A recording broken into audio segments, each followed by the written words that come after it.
All right, guys, we are live in the newsroom here at Fox 5 DC in Washington, D.C. Thanks for bearing with our unforeseen audio issues just a few moments ago. Unfortunately, it happened all when we were getting in that live video from our Los Angeles sister station about the reports of deputies going to Highland High School in LA County, just north of Los Angeles in Palmdale this morning after a report of a man with a gun on campus. As it turns out, it was a 14-year-old white male that they say did brandish a gun on campus and actually did injure another student at the school, a young person, we don't know the age of him, who was injured in the hand. That person is said to make a recovery. They are being treated at the nearby hospital.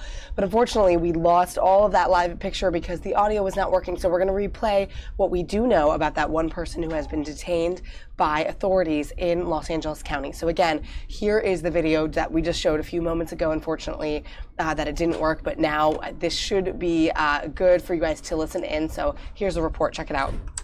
This morning, police and SWAT responded immediately to Highland High School, located at 39055 25th Street West in Palmdale. At the time, deputies were looking for a suspect with a rifle. There was a person who was seen in the baseball field of that high school.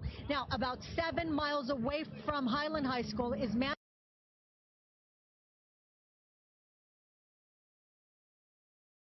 Manzanita Elementary School. Around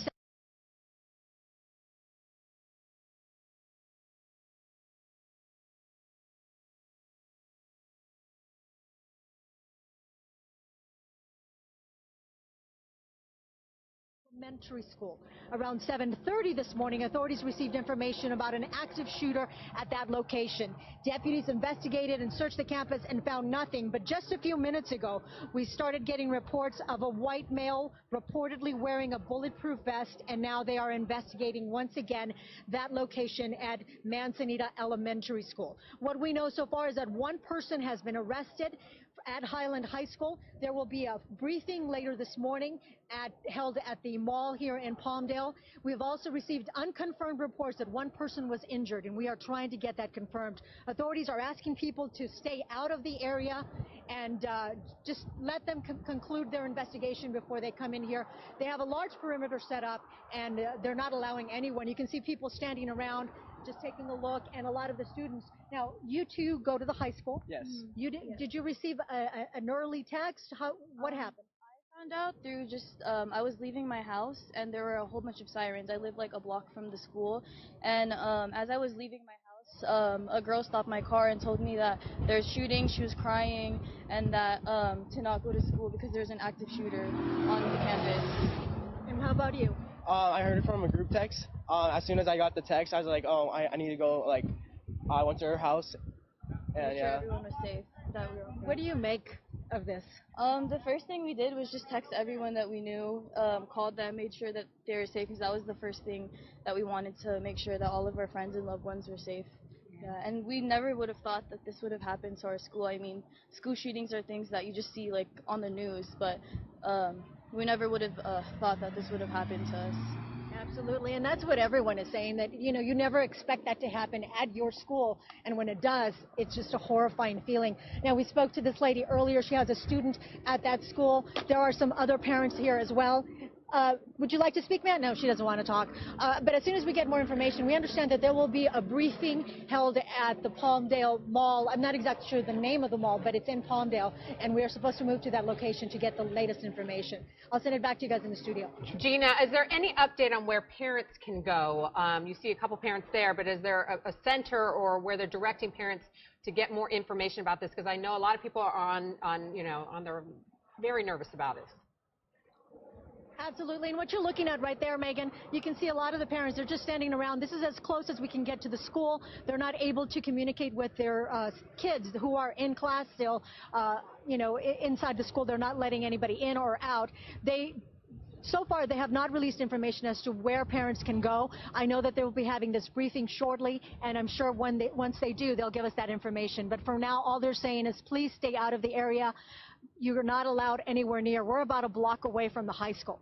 I'll send it back to you guys in the studio. Gina, do we know anything about the person that was detained or that was arrested? Do we know if that person was a student? Any information at all? No information on that. There are so many questions, Alex, and very little answers. Hopefully we'll get those answers very soon. All we know is that there was a person they were looking for. The calls came in about 7:05 of shots fired, and they were looking for one suspect. Originally we heard a Hispanic male, and there were reports that that person was in the baseball field of that high school. All of this, we're going to hopefully get information as soon as we get to the mall and get that information from authorities. Well, Gina, you're doing excellent work out there, dealing obviously with very windy conditions. And as you guys can see from the windy conditions that anchor was just mentioning, it is so windy in the Los Angeles area today. They were not able to fly our chopper helicopter over that scene to get some aerial views of what was going on. So they did the best they could on the ground with that ground shot. And again, she kept mentioning that press conference that will be happening hopefully in the next hour or two, where they'll be going to that staging area to find out more information. Once we get that coming in live to our station, which should be in the moment as it comes out, we will take that from our sister station out there, Fox LA, and grab that for you guys to bring it the latest to you.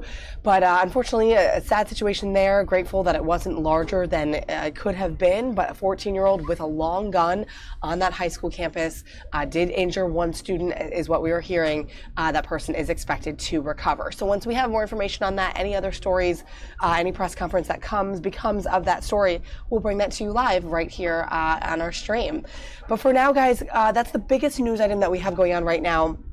I want to take you over to some other interesting stuff that's been going on today, including this morning, American Airlines announced in Chicago it's adding some new gates to O'Hare Airport, which is the first time they've ever done it in 25 years. And Rahm Emanuel, the mayor of Chicago, was there to talk with the CEO of American and just sort of announce this new thing for the airport. So that was kind of interesting this morning. Also, Speaker Paul Ryan, who is on the outs from Congress, was speaking at the Jack Kemp Forum, also in Chicago this morning. So a couple videos to show you guys later in studio, right here at our desk, at my desk, at my digital studio. We're going to have Dr. Shilpi Agarwal, our doctor contributor. She's going to be in studio with me live to talk about some trending health topics, allergy prevention, some new information about ticks and diseases that they've been carrying, and how you can prevent that for the summer months to come.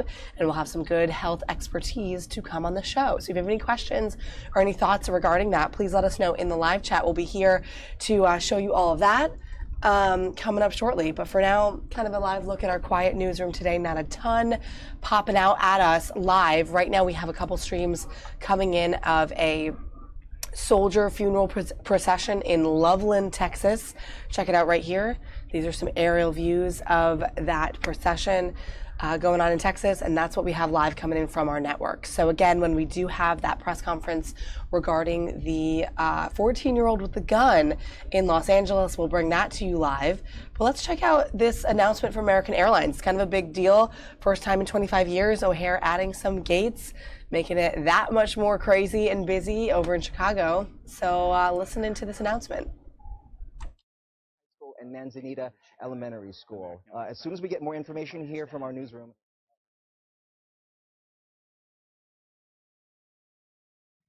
This airline exists because of its people, and I'm proud to be part of the team. They're the face of our airline. They allow this airline to operate with, if you will, commitment on a daily basis. So I salute you. You're ambassadors for your profession, and you are the face of this airline, as I said. I also would like to take this moment to acknowledge partnerships. Partnerships allow us to deliver on commitments, and commitments are because we're looking at ways to be, if you will, an integral part of the success of the city of Chicago. And when the mayor makes reference to the transportation engine, which we are part of here at O'Hare, we take strong position in supporting that statement. And you're seeing that come to life today. In fact, last Friday, several of you joined me, along with the Commission, as we inaugurated new international service to Venice. It's one of the destinations that we've added to our portfolio from Chicago as we think about expansions and growth going forward. We have almost 10 new destinations that we will service from Chicago this year, which allows us truly to connect the globe and make the world somewhat smaller and easier to reach, and we're excited to be a part of that transition. When we think about our airport, we also think about the communities, and we do a lot to be present in our communities. It's more than just being an airline. So for those that look at our American tail, know that we are finding ways to give back to the communities that we live in, that we're part of, and we're committed to being good neighbours and good citizens, and we applaud the work that goes on at times unseen, but always meaningful to those that are in need. The last item I'd like to do here is ask our Commissioner Ginger Evans to come to the podium, and before I do so, I'd like to thank the Commissioner for all of her unwavering support of my commitments and responsibilities here at O'Hare for the operations. So with that, at this time, please, Commissioner Evans, thank you.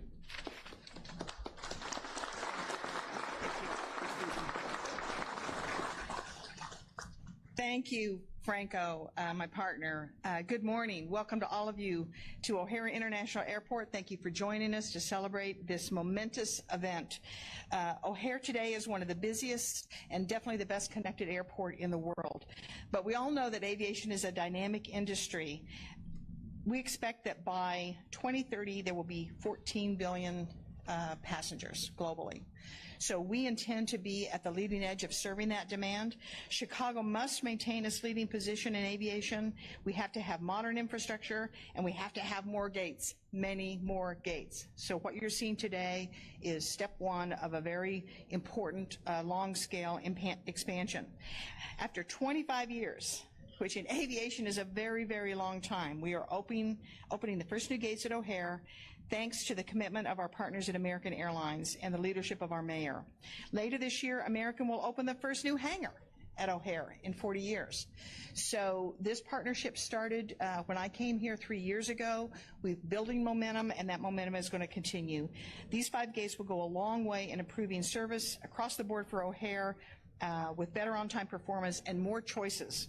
This is a big milestone in O'Hare's history, and it's only the start of bigger things to come as we move forward on our $8.7 billion plan to bring forward modern terminals and a new level of customer service to all travel in Chicago.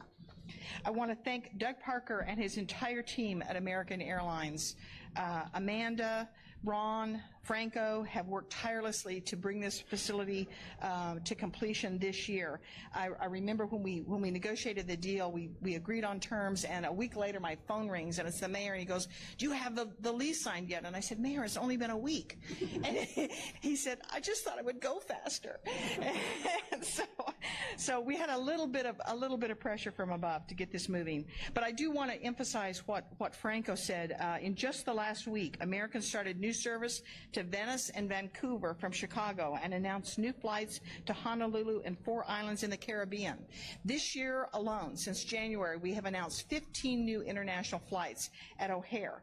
We are stressing the facilities. We're doing it on purpose. We have to build the revenue that we need to generate that new generation of growth for O'Hare. That's only possible because of all of you. We have a tremendous workforce in Chicago, and we are taking full advantage of that. Not at this particular time, but at most times, there's a row of Dreamliners parked on this side of Concourse K, which is just past the El Concourse. Fabulous airplane, and American has invested heavily in that aircraft. If you take your family to Venice, you are going to have an absolutely wonderful onboard experience, and then you arrive in Venice. So I would encourage all of you to book anything on one of the Dreamliners. We look forward to growing with American and all of our partners as we make Chicago the best connected and simply best all-around airport of the world. Finally, I must give thanks to the mayor for his vision and leadership and improvements like these that will not only make our airports more competitive globally, but will benefit Chicagoans for years to come. Mayor?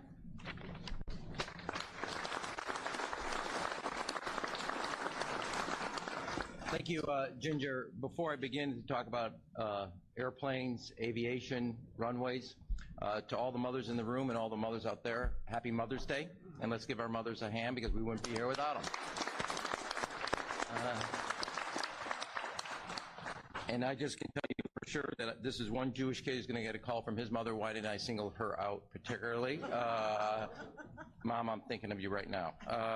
Second, I cannot think of a better way to symbolize the future of the city of Chicago, the future of O'Hare, than here on May 11th, 2018. Because today marks the end of the old lease. Closes up 12 o'clock today, midnight. And I cannot think of a better way to symbolize the future of the city of Chicago than to cut the ribbon on the first new gates in 25 years and doing it with American Airlines today, because we begin today writing the new era and the new chapter for the city of Chicago, for O'Hare, and obviously for American Airlines. That's for something else a little later, so I apologize. But on May 11th marks the end of one period of time, another chapter in Chicago's history of aviation. And today, as we cut the first 5 new gates, as I said, in 25 years, begins the starting point of a whole new chapter, new era in Chicago's economic growth and job creation. Both new runways, new terminals, new gates, new concessions will continue to put Chicago in the right place for the future. And a lot of the aldermen know we constantly talk about this. Every alderman up here has been a partner in this effort going back 6 years. And that is, as Chicago invests in its future in transportation, it will write its future going forward. And the decisions that we make in the next 2 to 3 years will determine Chicago's place over the next 20 to 30 years. In the last 5 years, Chicago's been the #1 city for corporate relocations every year, 5 years in a row. Yesterday we announced FTD, that's for Mother's Day, another subtle reminder. If you miss it, I'm not helping you anymore, okay? FTD announced they're moving their corporate headquarters to the city of Chicago internationally, bringing 250 jobs. It also supports our economy and our neighborhood. Principal 2 reasons, talent and transportation. They're in 120 countries around the globe. To be able to get to customers and clients across the globe, they need a global city with a global reach. The new routes that Ginger just mentioned are another down payment in the confidence of the future we're writing here in the city of Chicago. This effort together, in cutting not only this ribbon and ushering in new gates, is part of that partnership in that effort. And today, I'd also like to note that we have received a letter from the head of the FAA, and if I could, to read 2 lines where he mentions in his letter, and that's from Daniel Elwell. Many U.S. airports are struggling to address the ever-changing needs of the civil aviation industry. We are pleased to see Chicago's O'Hare taking an innovative approach to addressing its short-term needs while simultaneously working to address longer-term needs as well. And that's, O'Hare is vital for Chicago. And the men and women who are part of American Airlines family, over the next 6 years, as we embark on O'Hare 21, 10,000 construction jobs each year for the next 6 years, 60,000 jobs, building a better future and a brighter future. And I want to thank the trades also for being a partner in the effort of building not only O'Hare 21, but the economy of tomorrow for Chicago. I want to end then by also thanking our partner, American Airlines. Just the other night, we had, for the 4th year in a row, the James Beard. American Airlines not only is an airline that employs thousands of people in the city of Chicago, they were a partner in that effort in making sure that when we had James Beard leave New York and locate here in Chicago, that they would have an international presence and the reach of that great dinner award. In the time that they've been here, Bon Appetit just recognized Chicago as the #1 restaurant city in the United States of America. And this is an effort of knowing that American Airlines is not just an airline, not just with thousands of employees in the city of Chicago. They want to be part of promoting Chicago. And their partnership in helping us bring the James Beard Award dinners here to the city of Chicago talks volumes and is one example of many things they do besides running an airline in the city, besides employing many, many people. They're part of the civic and cultural life here in the city of Chicago. Now, I think I can speak for Doug, who I've known for years. I don't think a month ago he would have predicted that the 2 of us would be standing here together. And as 2 people that love Doug, appreciates that.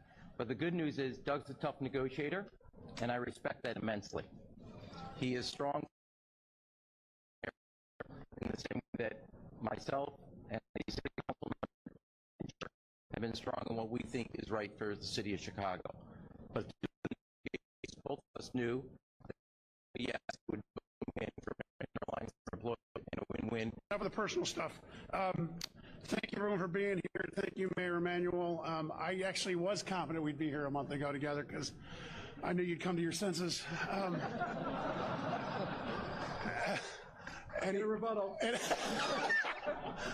As he always does. Look, we're fortunate to be here, and you are fortunate to have Mayor Emanuel here to lead this great city. And I'm happy to be here also with members of the City Council and Commissioner Evans. I stand here as a privilege and an honor to represent 130,000 hardworking men and women of American Airlines. Chicago is an incredibly important market for us, and like Mayor Emanuel, we are committed to solidifying Chicago's role as a world-class transportation hub and its position on the leading edge of airport innovation. It's an exciting time for the U.S. airline industry and for American Airlines. Our company and our industry have fundamentally changed following many years of uncertainty. Today, U.S. airlines are healthy and investing back into their businesses and the communities we serve. And what we're doing here is another great example of that. These new gates, the first to open at O'Hare in 25 years, have allowed us to grow our operation in Chicago, connecting customers from all over the Midwest with our hub operation here, and allowing them to connect to other domestic and international destinations, or allowing them to stay right here in Chicago. Business for American is booming in Chicago is booming. We're offering more seats out of O'Hare this summer than we have in more than 10 years. Last summer, we added service to Barcelona. Last week, we began service to Venice and Vancouver. And later this year, we'll begin service to Hawaii and to 4 destinations in the Caribbean. Our investment isn't limited to the construction of new gates. We've made large investments for our premium customers with a new flagship lounge and renovated Admirals Clubs. And later this year, we'll open up a new hangar and ground equipment maintenance facility for our team. We're also heavily invested in the community and are proud to support Chicago organizations like Tuskegee Next, the Rebuild Foundation, the Lyric Opera, and the Chicago Cubs. But the most important part of our work is running a successful operation, and that only happens thanks to the more than 9,300 American Airlines team members here in Chicago that make sure that our 513 flights a day get out safely and on time. So I want to thank them for taking care of our customers and each other, and thank Franco, who manages our operations here, for being a fantastic leader for our O'Hare team. I also want to thank all the members of the American team who were instrumental in this project, particularly Amanda Zhang, who negotiated to get us these gates, which, as you just heard, is not easy, and Ron LeDuc, who oversaw their construction. Thank you for your tireless work over the past year and a half to make this gate expansion a reality, and big thanks to the many partners in construction who worked with us to build this new facility. Many of you are here with us today, and I appreciate your dedication to this project. It looks fantastic. All right, y'all, I want to take it back into the newsroom for just a moment here as we continue to get in footage of the funeral procession for a fallen hero, 22-year-old Gabriel Condi, who died in Afghanistan just a few weeks, mere weeks before he was supposedly going to end his deployment there. He was scheduled to end, and he did die while serving last week. And again, 22-year-old Gabriel Condi. We have the live footage right now of his funeral procession. I want to say something quickly, that we originally thought that this was Loveland, Texas. It is not. He's actually from northern Colorado. This is Loveland, Colorado, which is a northern town in between Denver and Fort Collins, just north of Denver. And you can see the procession is ongoing here. Lots of people lining that street, that road, to honor the fallen hero. Again, he was killed while supporting Operation Freedom Sentinel, and he was his title was Specialist. He was a U.S. Army Specialist, Gabriel Condi, age 22. He died in Afghanistan on Monday, and he was from this northern Colorado town. So as reports continue to come out about this, we have aerial footage of the procession here. So I'm going to let this roll for a second as this is coming into our station here.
All right, guys, we're going to jump right in here from this scene here in Colorado to that press conference that we've been waiting for in Los Angeles. Here we go. This is the update on the boy with the gun in that high school.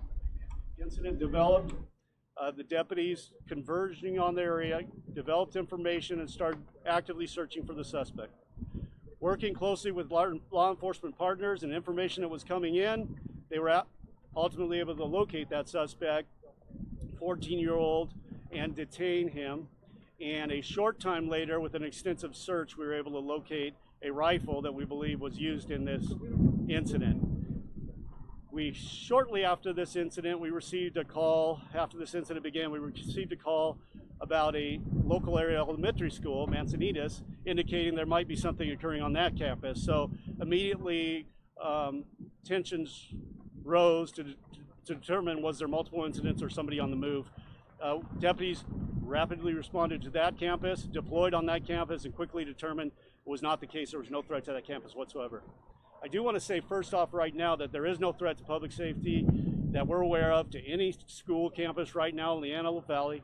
We're working closely with our school partners, the school district. We're working closely with all the city officials to make sure that the information gets out. We're going to hold a press conference with detailed information on this incident with the sheriff and other officials from the city and the school district and the hospital, etc., to provide you guys with a detailed account of exactly what we know.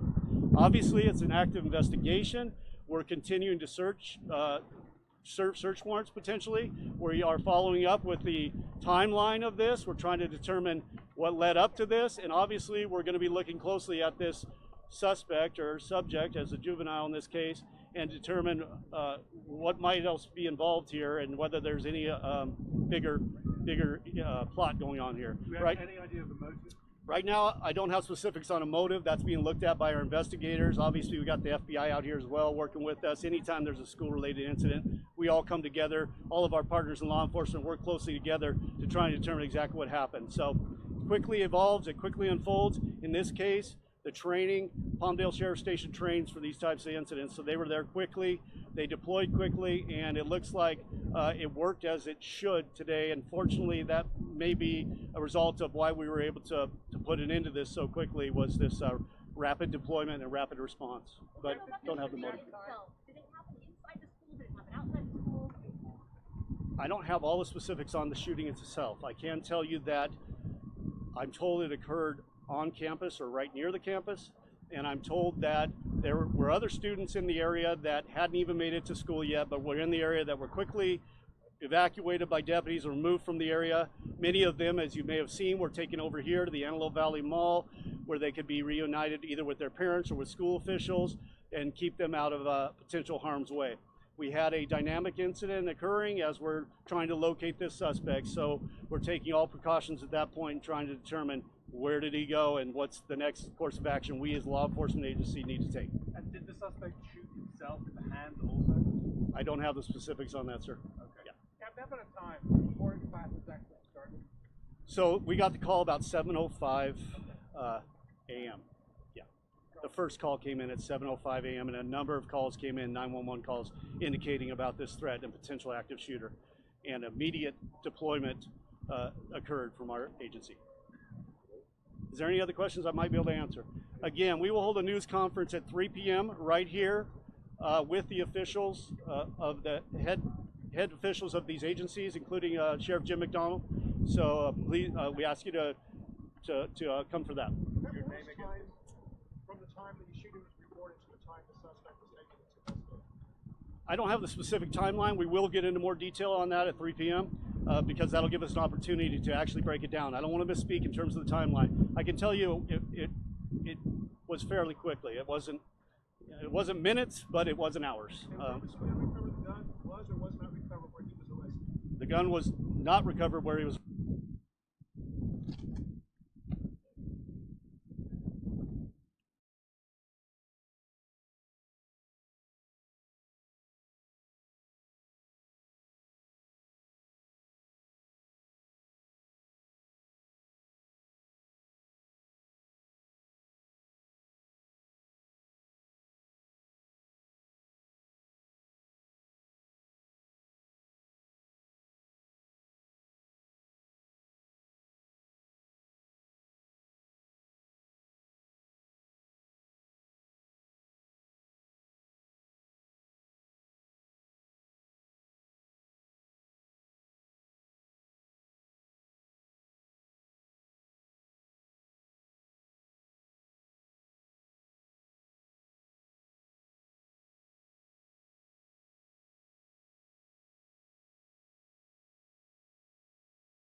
All right, everybody, we're back. We're live in the newsroom here with Dr. Shilpi, our regular contributor doctor, as you guys probably know. Hey, everyone. We've had her on Skype before, but now she's in studio. We're happy to have her here. How was your trek here to the newsroom? What were you up to today? It was good. I was just dropping off some books. You guys know about my books. I was dropping off some books, and we were talking about what we're going to do for Monday, so it was good. Great. Yeah, so Shilpi does her regular hits on our TV morning show on Mondays, so we'll see her again on Monday. But this is a perfect time for her to visit because I'm obviously under the weather. You guys have been hearing me for the day, so kind of struggling through today's stream, but just so many things are hitting people these days. And in my case, we're not quite sure if I'm kind of allergic to the pollen that's in the air or if I'm coming down with something, but a lot of people have been affected by allergies as of late. Right, and we even, talked about that on the Monday morning segment where it's just the allergies have been horrible this year. And every year we say, well, this is the worst year, and I think this is a really bad year. And it's a couple of reasons, mostly that, some of the things are condensed, so we went from really, really cold to just all of a sudden so warm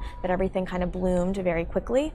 Right now, a lot of that tree pollen is hitting people hard, and that's why we're seeing a lot of the sneezing and the, oh my gosh, I have a cold, but actually it's allergies when you go in and you're evaluated. I've seen so many patients last week with allergy symptoms. And it's that feeling of congestion. You may or may not have the sneezing, but you feel worn down, but not so sick that you're in bed. And you'll have a lot of the drainage. You might even have ear pain, the eye irritation. And so what I tell patients and what I was telling you, in addition to doing that nasal saline rinse, which we saw Tucker doing. You did it on the show, which I missed. It's really, really great, guys. I mean, it's the only thing that is not medication. It's not an Allegra, Zyrtec, Claritin. It's non-medical, but it can really make a difference because it's physically getting rid of all that pollen in your sinuses.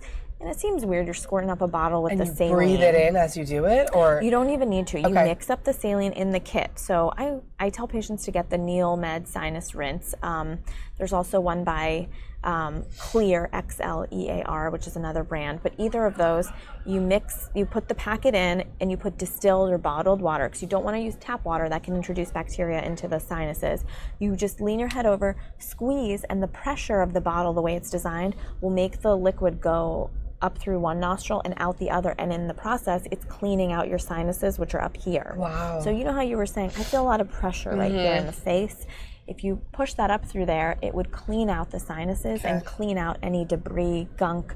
You might see some snot coming out. You might see just random particles, and that's good because that's getting rid of all of the stuff that's there. The sinuses are meant to clean out anything so that they don't access the brain, things that we breathe in. Oh, so when Tucker did it actually go through and out? Yeah, we saw it coming out the other end. Yeah, and he says he does that actually because he has really bad allergies. So how do we, and you were mentioning that, how do we know, particularly, and I'm still in question of this now too, that it is an allergic reaction to some pollen or something versus an actual cold or virus? Yeah.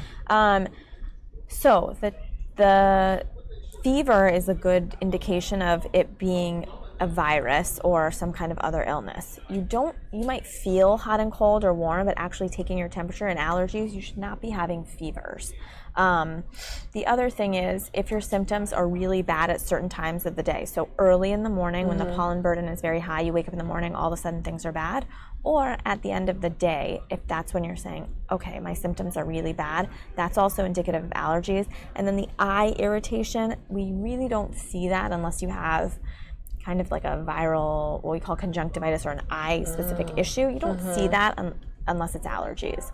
Those are good things to look out for.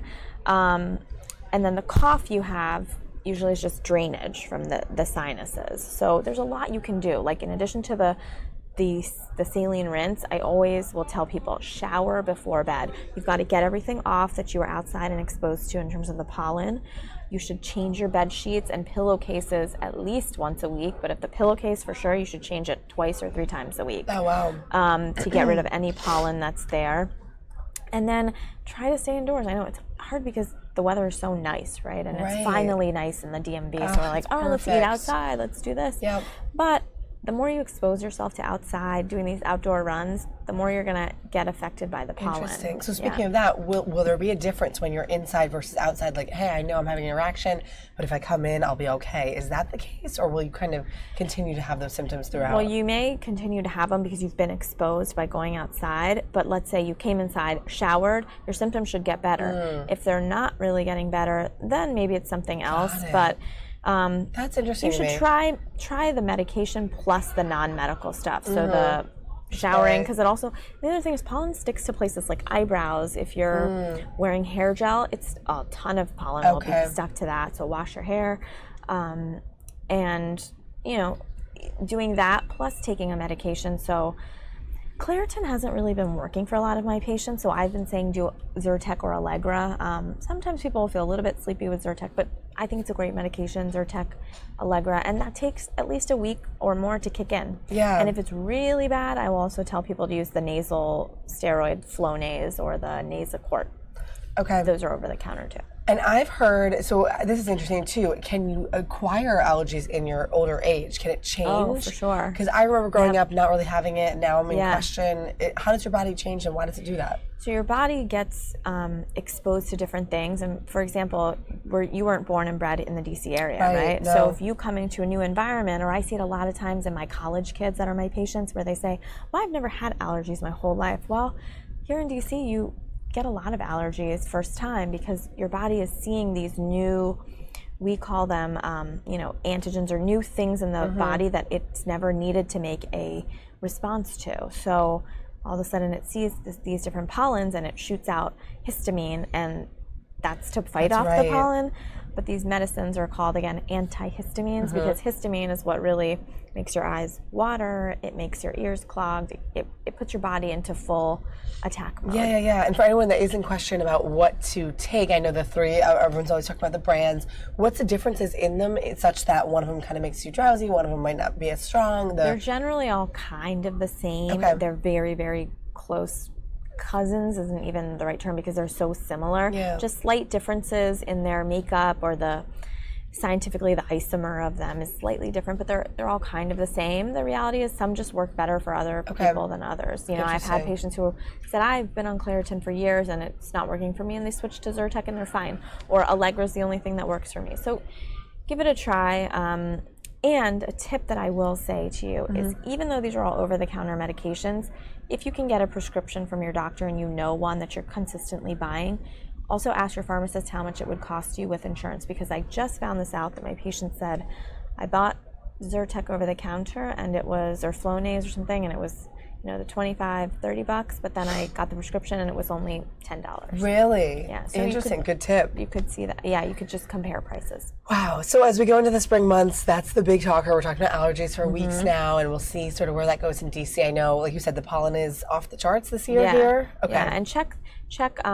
I know Checker puts it up, but check on weather.com or any of these sites of the pollen count, because we're seeing numbers in the thousands, which means you're going to have bad allergic reactions. Wow. Stay indoors if you're the type to take metro or bike. Maybe find a way that's more covered to get to work. Don't do as much yard work and things like that early in the morning and the evenings. Those are the times where you're going to see the most pollen burden. What do they measure pollen in again? You said 10. It's like parts per million, or it'll be a specific count number. And they're high this year. Yeah, exactly. Wow.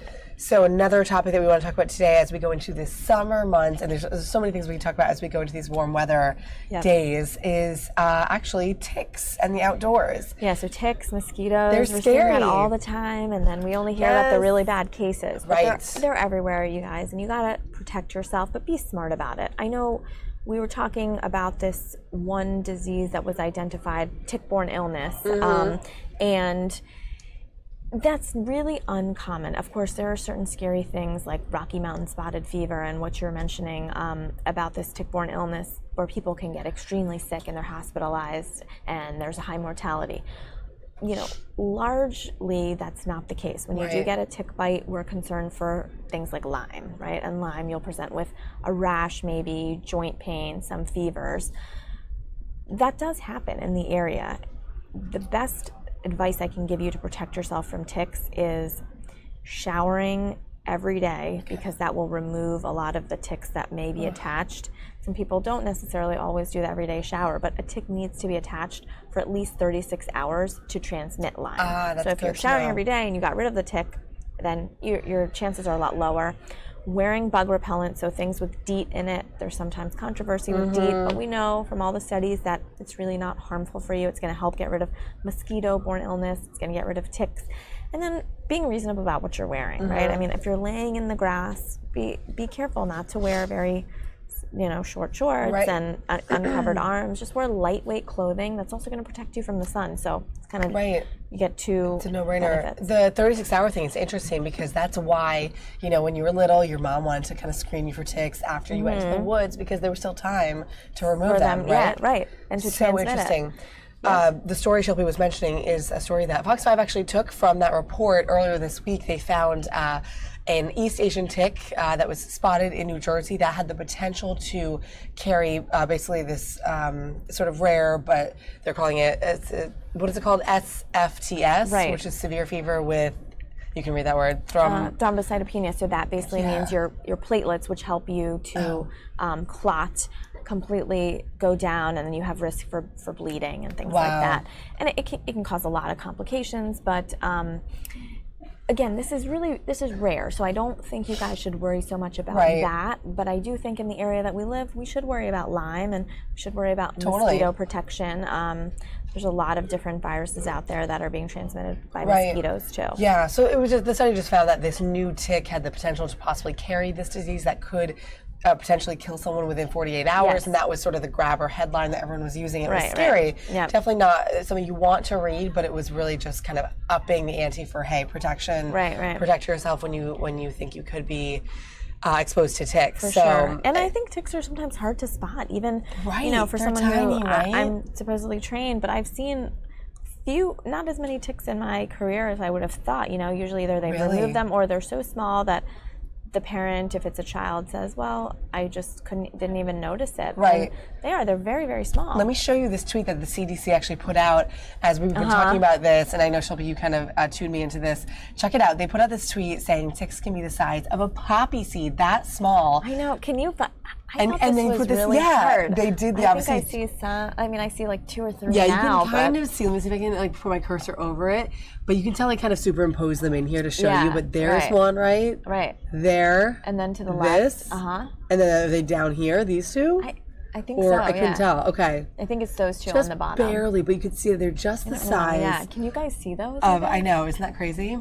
But they put out this, in warning and to say, hey, learn how to prevent these bites, and I guess you're supposed to, when you remove them, you remove them straight up. Is that right? Straight up, so that no part of the tick is left in you. Because if any part of the tick is left in you, you still run the risk of transmission of disease, right? But if you pull it completely out, you're going to free yourself of that risk. And again, that's why I say, they're kind of stuck in there, but some of it is more than half the battle is identifying the tick, right? It's like if you didn't know you got bit by a tick, but I think just protect yourself by the frequent showering, being careful when you're in the woods and in the grass.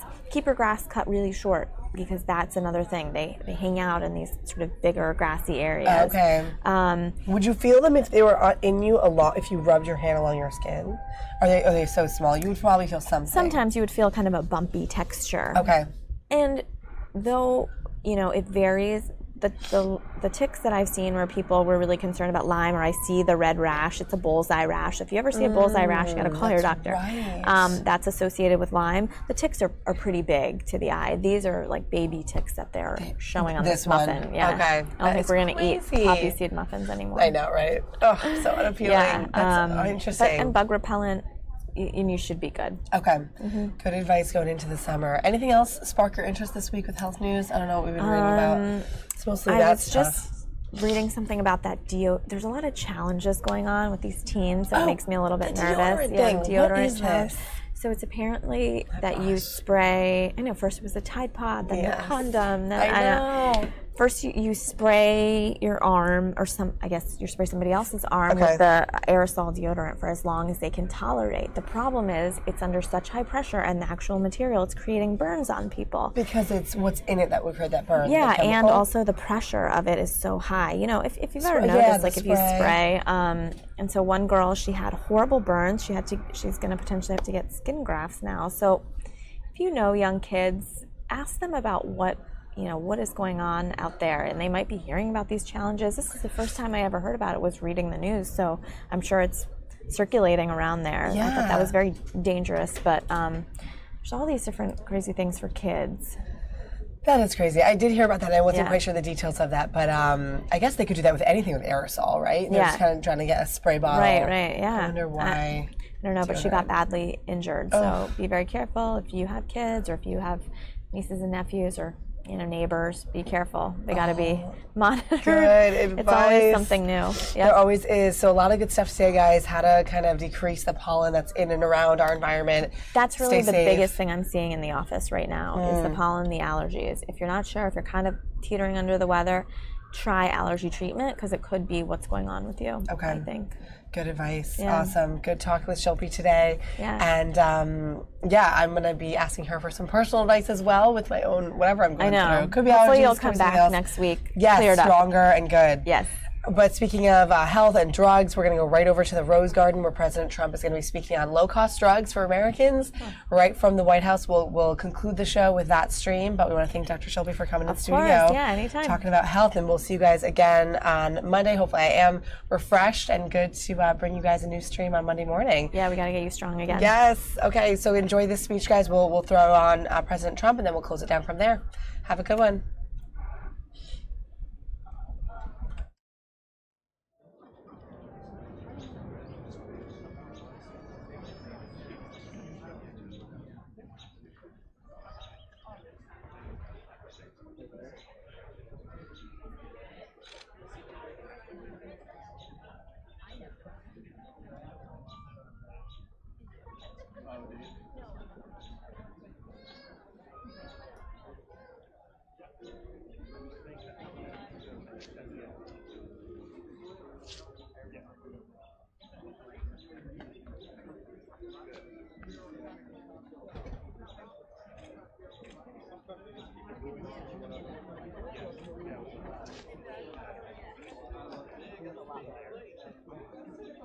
I won't tell you the difference.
They will.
Ladies and gentlemen, the President of the United States, accompanied by the Secretary of Health and Human Services.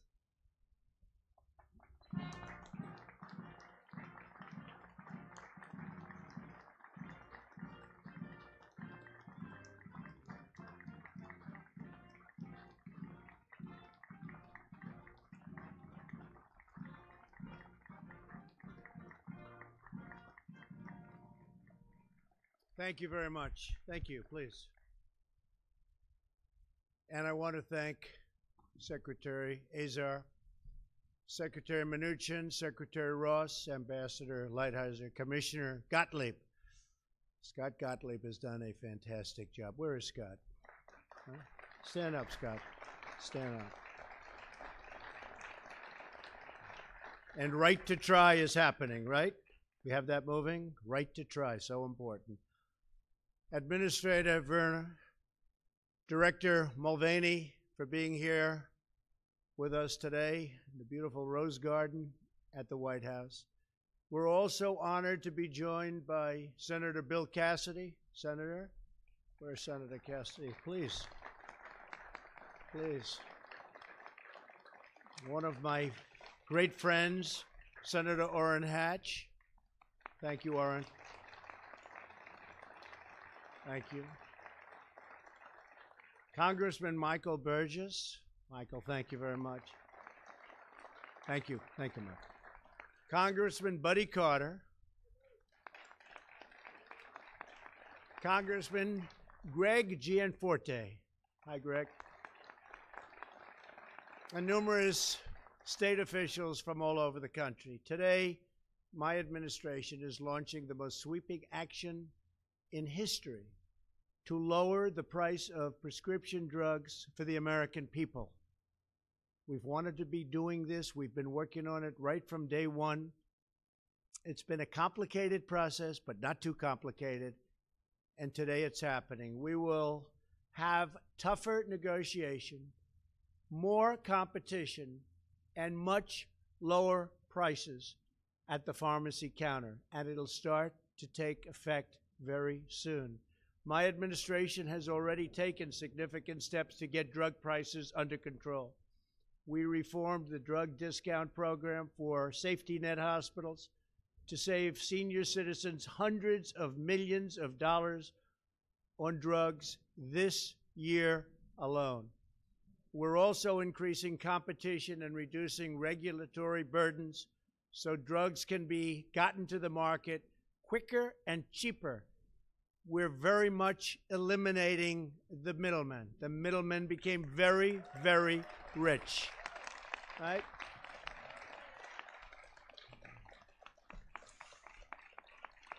Whoever those middlemen were, and a lot of people never even figured it out, they're rich.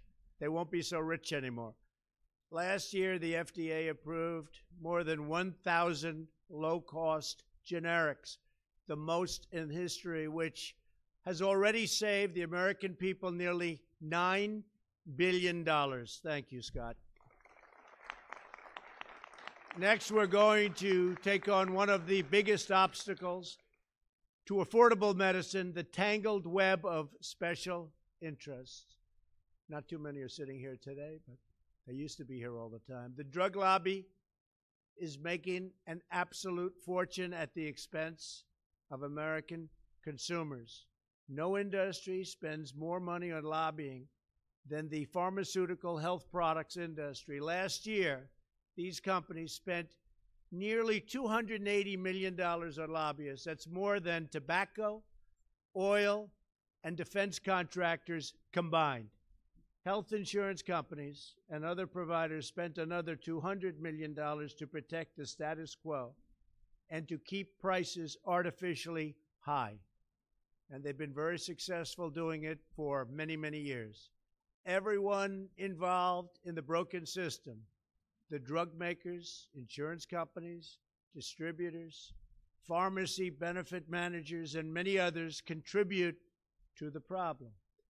Government has also been part of the problem because previous leaders turned a blind eye to this incredible abuse.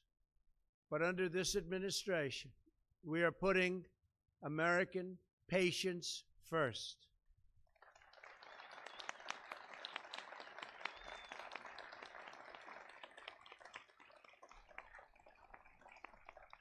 Thank you.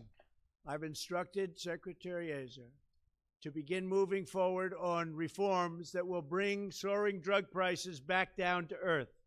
Our plan takes steps to derail the gravy train for special interests by ending Obamacare's twisted incentives that actually encourage higher drug prices. It also gives Medicare Part D plans new tools to negotiate lower prices for more drugs and make sure that Medicare Part D incentives encourage drug companies to keep prices low. There's a big incentive to do that. We are not going to reward companies that constantly raise prices, which in the past has been most companies. Frankly, Alex used to run one of them, so nobody knows the system better than Alex. That's what we needed. And a very successful one. Our plan will end the dishonest double dealing that allows the middleman to pocket rebates and discounts that should be passed on to consumers and patients. Our plan bans the pharmacist gag rule, which punishes pharmacists for telling patients how to save money. This is a total ripoff, and we are ending it. We are getting tough on the drug makers that exploit our patent laws to choke out competition. Our patent system will reward innovation, but it will not be used as a shield to protect unfair monopolies. The FDA will also speed up the approval process for over-the-counter medicines so that patients can get more medicines without prescription. Finally, as we demand fairness for American patients at home, we will also demand fairness overseas. When foreign governments extort unreasonably low prices from U.S. drug makers, Americans have to pay more to subsidize the enormous cost of research and development. In some cases, medicine that costs a few dollars in a foreign country costs hundreds of dollars in America for the same pill, with the same ingredients, in the same package, made in the same plant, and that is unacceptable. You can look at some of the countries. Their medicine is a tiny fraction what the medicine costs in the USA. It's unfair, and it's ridiculous, and it's not going to happen any longer.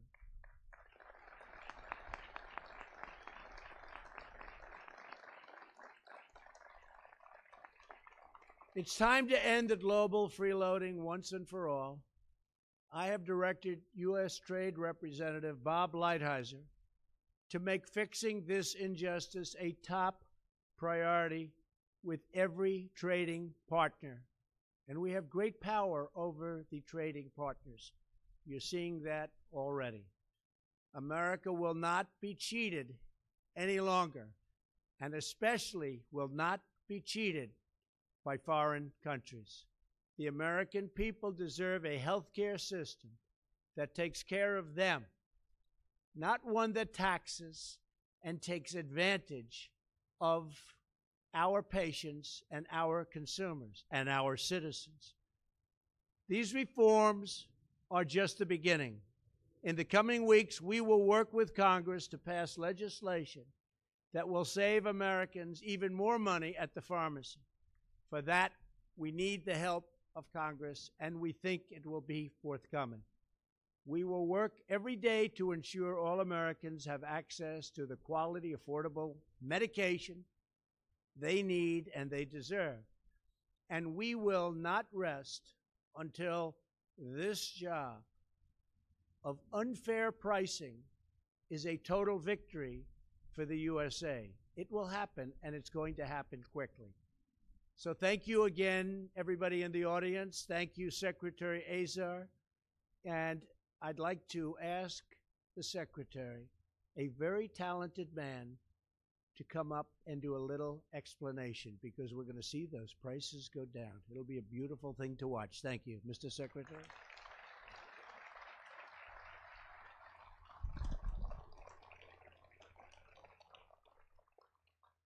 Well, thank you very much, Mr. President, for that powerful call to action and for your leadership on this issue. I can tell you, I interact with the President about every 3 days by phone or in person, and there has not been one discussion with the President in any circumstance where drug pricing and bringing down drug prices has not been the first and last thing that he has mentioned to me. You have made it clear how important it is to bring down healthcare costs for the American people and get better deals on drug pricing in particular. That's why you've made history today, by laying out the most comprehensive action plan for drug affordability of any president in our history. The problem of high prescription drug costs is something that's been talked about in Washington for a long time, but that's all it's been. Talk, talk, talk. We're privileged to have a president finally taking action by laying out a blueprint for solving these problems using private sector competition and private sector negotiation. We're not going to propose cheap political gimmicks. The president's blueprint is a sophisticated approach to reforming and improving this unbelievably complex system. Everybody at HHS is rolling up their sleeves to get to work on this. Let me just give a couple of examples. Think about all the time that everybody spends watching drug company ads on TV and how much information companies are required to put in them. If we want to have a real market for drugs, why not have them disclose their prices in the ads too?